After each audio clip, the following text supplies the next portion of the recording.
booktube, and my name is Elizabeth and I read bouquets and books. Welcome to my channel, or welcome back if you're a regular. In today's video, a recap of my 2021 year. So I will start with a few statistics and then I will recap the year using the Postscript tag, which I saw a lot of people do, and it's a really fun tag. I don't think I've been tagged, but it doesn't matter. It's just a really fun tag. So statistics. The number of books I read this year is 132. It is enormous for me. And I have written down in a notebook the title of the books that I've read, and I've been doing that since the year 2000. And year in, year out, it was around 50 books. A small year would have been around 40 books and a big year around 60 books, but that was pretty much it. And then last year, the pandemic happened in 2020. And that year in 2020, I read about 80 books. I don't remember the exact number, but it was much more than I had in previous years. And this year, knowing that I wanted to start a booktube channel, and because I was watching so much booktube, I read a lot more. And I read 132 books, which is a lot. It really is a lot for me. So that means it's almost 3 per week. And it's a lot. As far as the type of books, non-fiction and fiction, I read 69 books that were fiction and 63 that were non-fiction. So in percentage, that's 52 and 48%. So it's almost 50-50. It's almost equal. And I'm quite happy about that because I realize more and more that it's non-fiction that makes me happy in a way. It's easier to... how can I say that? To turn off my brain, perhaps, just to have an easy time with with fiction. Just being told a good story, it's very relaxing. But non-fiction stays with me for longer, and I tend to like non-fiction more. In the book Postscript tag, I could have answered every question with non-fiction because they were my favorite reads of the year, much more than the fiction that I read. But anyway, I also noted down the country of origin of the authors that I read because I had somewhere in the back of my mind the idea that I wanted to read from all over the world and that I wanted to be geographically diverse. And it didn't happen that way. And I realized as I did this that it made no sense in a way. For example, I just used the country of birth of the author. I don't know what their citizenship status is, so I just used the country of birth. And the first book I read in 2021 was a book by Kim Thuy. And she was born in Vietnam, but she moved to Canada when she was about 10 years old, I think. So as far as I'm concerned, she's very much a Canadian author. She writes in French. She's published in Canada. I don't see why I would consider her a Vietnamese author, even though she was born in Vietnam. Another book that I read was The Unfolding of Language by Deutsche, and he was born in Israel. However, the book has nothing to do with Israel. It's non-fiction about language, and it was written in English. So I find it a funny way of judging whether I read diversely or not. But since I wrote it down, I'm going to tell you anyway. So I read 34% authors from the US, 20% authors from the UK, 17% authors from Canada, 12% authors from France. So all of these together, these 4 countries account for 85% of what I read. And the remaining 15% is Japan, 3%. I read 4 books by Japanese authors. Russia, 2 books, so that's 2%, so not quite 2%. And then 1 each from Vietnam, Spain, Democratic Republic of Congo, Senegal, Lebanon, Morocco, Liberia, Italy, Mauritius, Romania, Haiti, Israel, and ancient Greece. So that accounts for about 10% of what I read. As far as languages go, because 85% of what I read are books by authors from Canada, UK, US, and France, who write in English and in French. Plus, if you add the other countries that I've read from, Morocco, Liberia, Senegal, it's also in English and in French that they wrote. So I read very, very few books in translation. I read 10 books in translation. 4 were translated from the Japanese, 2 translated from the Russian, and then 1 each from Spain, Romanian, Ancient Greek, and Italian. So yeah, it's not very diverse geographically on that account. However, if I take into account the setting or the subject of the books that I read, that is where there is much more variety, because just in this month I read a book about Mexico. It's about the last emperor of Mexico who reigned, if I can use that word, from 1864 to 1867. And I read a book about the River Magdalena in Colombia. So it's two books that made me travel to Mexico and Colombia, even though the author was from the US or the UK, I don't really remember. So the countries that I visited, either in setting or in content in nonfiction, were Canada, US, Mexico, Cuba, Haiti, and Colombia. That's for the Americas. And then in Europe, I visited UK, France, Spain, Italy, Austria, Romania, Russia, and the USSR, and ancient Greece. In Africa, I visited Liberia, Guinea, Algeria, and Egypt.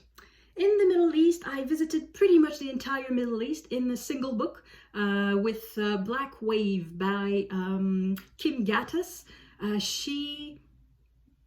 That is Kim Gattas, I was wondering for a second. And she talks about the recent history of the Middle East, so from Egypt to Pakistan, from 1979 on. So I've seen quite a bit of countryside in there. And then in Asia, I went to Vietnam, Myanmar, China, Japan, North Korea, Papua New Guinea, New Zealand, and Australia. So I've been pretty much in a lot of places around the world, and that is something I want to continue to do in 2022. So it's not necessarily by reading fictions by authors from different countries, but by reading about these countries. So that was it for the statistics. Now the tag, the postscript tag. I don't know who created it. I really did not do my homework this time, and I don't think I was tagged, but I don't care, it's just sound interesting. The longest book you read this year and the book that took you the longest to finish. These are two different answers. The longest book I read was this. It is in 2 tomes, but it's a single book, and it is... This one is 856 pages, and this one is almost 700 pages. So that would mean 1,550 pages together. So 1,500 pages and 50 pages. It's a big book. It is a historical novel. It was published in a serial in 1939 Japan, I think. And it's about the famous samurai Musashi. So it is a historical novel based on a true story. And the book that took me the longest to read was The Way We Live Now by Anthony Trollope. This one is 800 and something pages, 825 pages. The reason it took me very long, it's not because I read it slowly at 2 or 3 pages a day. It's because I started it in April and put it aside after about 300 pages. I got tired of it. The characters in this book are really not very likable, and I guess I got tired of going back to characters that had no redeeming qualities. So I put it aside, and I did not pick it up again until October and Victober, in fact, because there was a read-along by with Steve Donahue and Jordan Parsons. So I picked it up again, and I finished it in October. So it took me 6 months to read this. The second question is a book you read this year that was outside your comfort zone. There are 2 ways of defining outside your comfort zone. There's one that would be the content is uncomfortable, and that would easily be Our Bodies, Their Battlefield by Christina Lamb. It's something I read for the BookTube Prize, and it's about a mass rape used as a weapon of war. It's horrible, page after page. If anybody says, oh, I'm comfortable reading that, I would say that you are sick. Please get help. So that is a book that was really outside my comfort zone. Oh, and if I can perhaps make an aside, next year for the BookTube Prize, if any of you are judging or volunteered to judge the nonfiction category, could we please give a rest to sexual assault stories? Apparently there are always 3 or 4 every year, and Yeah, non-fiction does not need to involve sexual assault, okay? It would be nice if we could have a break next year. Yeah, so back to the subject, end of parenthesis. The other meaning, possible meaning for outside my comfort zone would be something that I'm not used to reading. It would be a new genre for me. And that one would be poetry. I did not expect to discover poetry this year. It's really something that happened because of BookTube, because of Poetry Thursday. I want to know more about it. I still don't know much about poetry. I am on a journey to learn more. So in that sense, it is outside my comfort zone. I don't necessarily understand every poem that I read, and I would say that most poems that I read, I don't understand. But yeah, it's outside my comfort zone, but in a good way, in a very good way in this case. Next. How many books did you reread? Very few. I think it's 4, maybe 5 out of 132. So it's really not that many. Question 4. Your favorite reread of the year? That one would be The Lady's Paradise by Zola. So this is a book I read for the first time when I was 16 years old, and I loved it at the time, and it has remained one of my favorites since. I had not read it cover to cover in a long time, and I decided to reread it cover to cover in December, and it's still wonderful. So I recommend it. Next question is, favorite single short story? Oh no, sorry, I skipped one. Question number 5, a book you read for the first time that you look forward to rereading in the future. And that one is easy.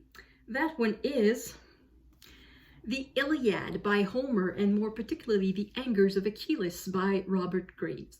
So this is the translation of The Iliad by Robert Graves. It's the version that I read, and I loved it. My rereading will not necessarily be that of Robert Graves, this translation of Robert Graves.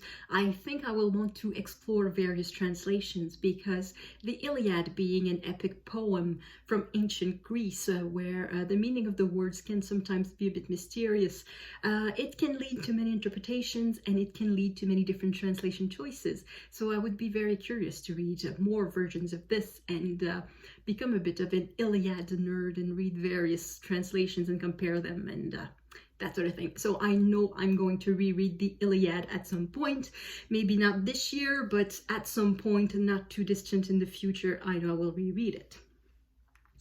The next question is, favorite single short story or novella that you read this year? For that, I will go neither to short story or novella. I will go for nonfiction. I have not read a single short story collection from cover to cover this year. I have read short stories, but not a single collection cover to cover. So I don't remember which ones I read this year or in the previous years, and there's nothing that sticks out. And same thing for novellas. I haven't read a ton of books that were short, and the one that does stick out is a nonfiction. So I'm going to go for the nonfiction. It's The Big Lie by Kurt Eichenwald. This is unfortunately a Scribd exclusive. That means if you're not on Scribd, you cannot read it. It's a shame, because it is wonderful. It's a short, 100 or 150 pages, I think, or a bit more, 180 pages, still, with a lot of references. Yeah, it's kind of a short, it's a short book. It's a journalistic investigation about the famous, or rather infamous, study in the Lancet that started this entire anti-vax movement. So Eichenwald is a scientific journalist, and he investigated the case of Andrew Wakefield, who was a doctor at the time. I say at the time because he's not anymore. He lost his medical license because of how fraudulent his study was. He lied about the origin of the samples. He lied about the result of the examinations of the samples. He lied about the conclusions. He exaggerated everything. And he also had direct financial interests in vaccines that were alternatives to the one he was denouncing. So basically, this entire thing is a massive fraud. And unfortunately, it took hold in the imagination. Some desperate parents wanted to see there a reason for their children's autism or other problems. And yeah, and it leads to this entire mess that is today the anti-vax movement. So it is a great read. It's short, it reads very well, it's very clear, but unfortunately it's available only on Scribd. So next question is Mass Appeal, a book you liked and would recommend to a wide variety of readers. I will have 0, but absolutely 0 points for originality there. I will recommend a fiction and a non-fiction. In fiction, I would recommend Piranesi by Susanna Clarke. I loved it. I know a few people did not like it, but I did like it, and I think it has a lot of appeal to a lot of people. And in the non-fiction, I would recommend Cleopatra by Stacy Schiff. I read this during the History Challenge this summer, and it's a biography of the famous Cleopatra, Queen of Egypt, and it reads very well. It's very interesting. The entire history of Cleopatra is in fact quite short. We don't have that many documents on her. Most of the documents are written by her opponents, so it's hard to write a biography of Cleopatra that is fair, but I think Stacy Schiff does a good job of it, so that is a great book. And then the next question in the tag is specialized appeal. Once again, I will go for a fiction and a non-fiction. In the fiction, I will just repeat myself. It would be The Anger of Achilles and the Iliad. I know it's not for everyone. Epic ancient Greek poems are not for everyone, but I do recommend it. When I read this, I sort of saw the source of all Western literature. So it's like you're looking for the source of the Amazon, and you have some little small river, perhaps just even a brook in the Andes. And maybe it looks like nothing, but if you know what it becomes, then it's amazing. And it's the feeling I had. If you just judge it like you would judge any other book written today, chances are you would be disappointed, because it's not structured the way modern novels are structured, and the characters do not necessarily behave the way we would expect them to be. There is no character development. They are at the beginning the way they are at the end. So our expectations need to be changed, but it's wonderful. So I do recommend it a lot. And then in the non-fiction, I would recommend The End of Everything, Astrophysically Speaking by Katie Mack. It's a book I read for the BookTube Prize, and it's a science book about how the universe could end. So it imagines various scenarios and how the universe could end. But don't worry, that will happen only well after the solar system in which we exist will have ceased to exist. So it's not going to happen to us anyway. But I found it interesting. It's presented in a very light way and very approachable way. So if you're interested in science, it's a good read. The last question of the Postscript tag is about it's about reflections about our bookish content creations, about our channel basically. So I will put that aside just a little bit, and before I want to give a few mentions to other books. I sort of create some prompts of my own. Okay, first prompt of my own is the most serendipitous find. And that would be Beau Brummel, the biography by Ian Kelly. I found this in a little free library near me like 1 week before the beginning of Jane Austen July. And I thought it was just the most awesome find. And I read it and I loved it. I loved every page of it. Even though Beau Brummel is quite an insignificant character, the only thing he ever achieved in his life is to dress well and have wit. Well, it's just not bad. It's more than some other people, but still, it's quite insignificant, even more insignificant than a Kardashian. So yeah, it was very interesting, and it came such at the right moment, very serendipitous. So I think it's one of the reasons why I like it so much also, is that it happened, it arrived, I found it at just the right moment. So that it deserves a mention. The second prize I want to give, I don't have the word in English. I just have it in French, and I think it's a word that does not exist in English. It would be for the book that is the most, I'm going to use the word in French, dépaysant. So dépaysé, it's a word meaning that you find yourself in a world you don't recognize anymore. You don't recognize the people, you don't recognize the customs, you don't recognize anything. You are elsewhere. And I think the best depiction of that would be in the movie The Wizard of Oz, when Dorothy arrives in the country of Oz and says to her dog, I have a feeling we're not in Kansas anymore. And she looks around and she doesn't know where she is, and she's just somewhere else. So the book that made me feel the most like this would be Death in the Rainforest by Don Kulick. He is an anthropologist who went to study a language in a small village in Papua New Guinea. And of course, Papua New Guinea is very far from Canada, but it's not just a geographical distance. Even if I had been, I think, from Australia or New Zealand, I would have felt very, very far from home in that book. The language is different, so this is the main reason for why Kulick ended up in Papua New Guinea. It was to study a language.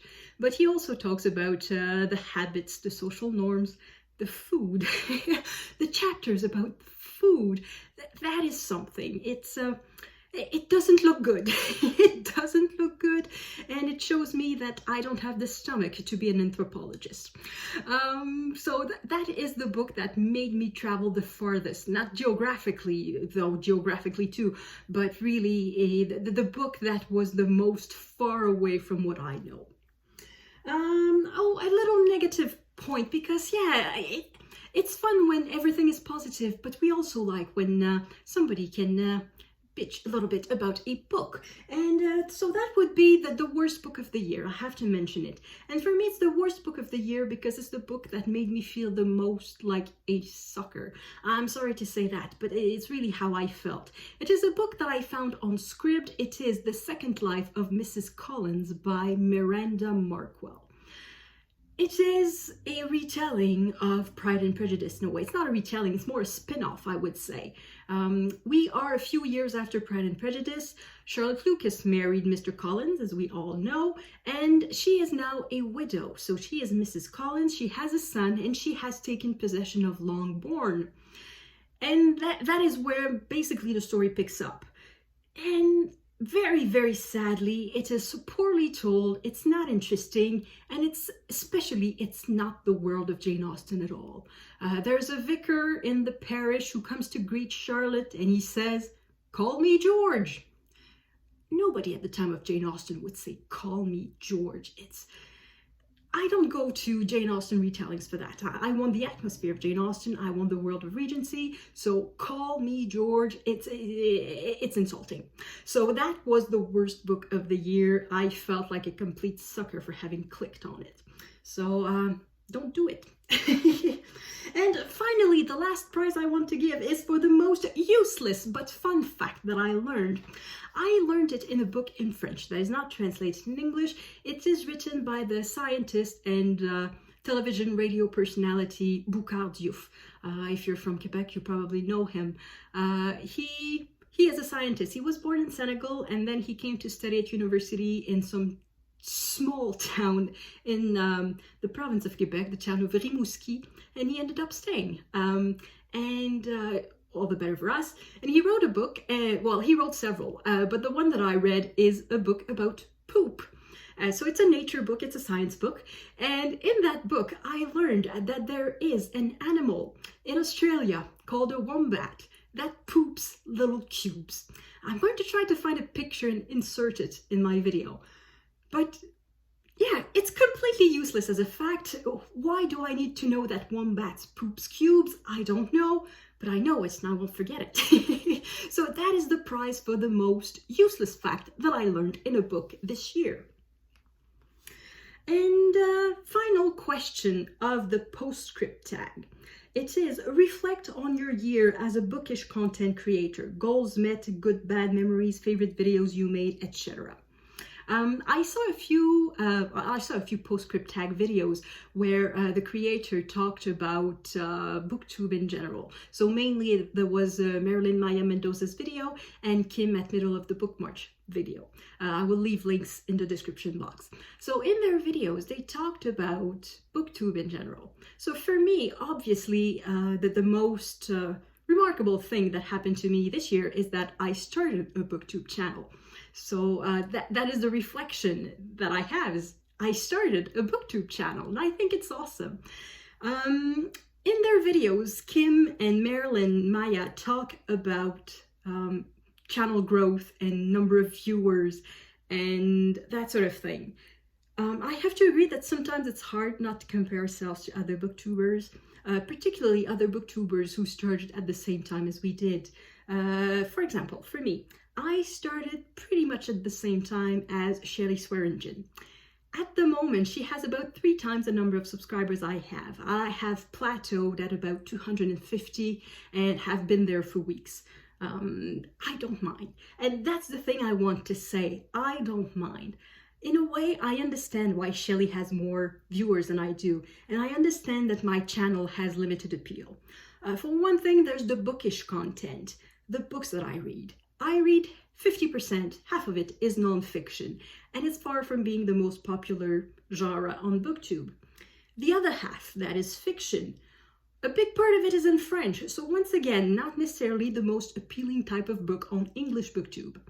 And the other thing is, they are not new releases. I think I've read 2 or 3 recent releases that were fiction this year, including one in French. So I understand why this is not the most appealing content on BookTube. And the second thing is the visual aspect of the videos. All I ever do is prop the camera on some shelf of some sort and talk in front of it. Today I wear makeup. I rarely do that anymore. I wanted to do something special for the end of the year, so I decided to wear makeup, because I don't wear makeup in my real life. I don't wear makeup to go to work, especially not in the pandemic. And yeah, so you just get my face, and that's that. You don't get a fancy decor. You have a few books there, a few books there that interest nobody there, a few stationery there. So it's really a boring decor, and that is the nice background. My other background when I sit on that chair is a closet door. So it's really not appealing either. The light is artificial because my windows are facing north under a tree, and I don't do editing, or I know how to cut videos, so I will cut a few parts. I always cut the beginning because I start with my finger there, so that is always cut. But that's basically it. I don't do fancy things. So I understand why my channel will never be a big channel. And I'm fine with it. Because for me, the wonderful thing is really establishing a connection with all of you. With everyone who leaves comments, with other booktubers. I've had conversations with people from all over the world, with Marilyn Maya, who's in Hawaii, with Nikki at Red Dot Reads, who is in Singapore, with Scott and Nell at Gunpowder Fiction and Plot, they are in Australia, with Mariana Mas Books, who is in Mexico, with Shelley Swearingen, and a whole bunch of booktubers who are in the US, with Rosie Cockshot, who I think is like across the river from where I am. Yeah, all sort of booktubers from all over the world, and I think that's great. That is the best part of booktube, so I don't mind that much if I don't grow more than I am. And in fact, I wouldn't want to become a channel that is too big. It sounds like a lot of pressure, and I don't think that I want that. So I'm very happy to remain a teeny tiny channel. And yeah, so that is my reflections about this year, is that I started a booktube channel. And yeah, I'm still here. So yeah, the last question would be to tag some people, but the year's already over, and pretty much everybody I know has done the tags. So like usual, if you feel like doing this tag, consider yourself tagged. And that is it for me. Thank you everyone for watching. I hope you had a great reading year, and I will see you in the next video. I will see you, I think, next year. If I post this today, I'm going to see you next year. Happy New Year! À la prochaine!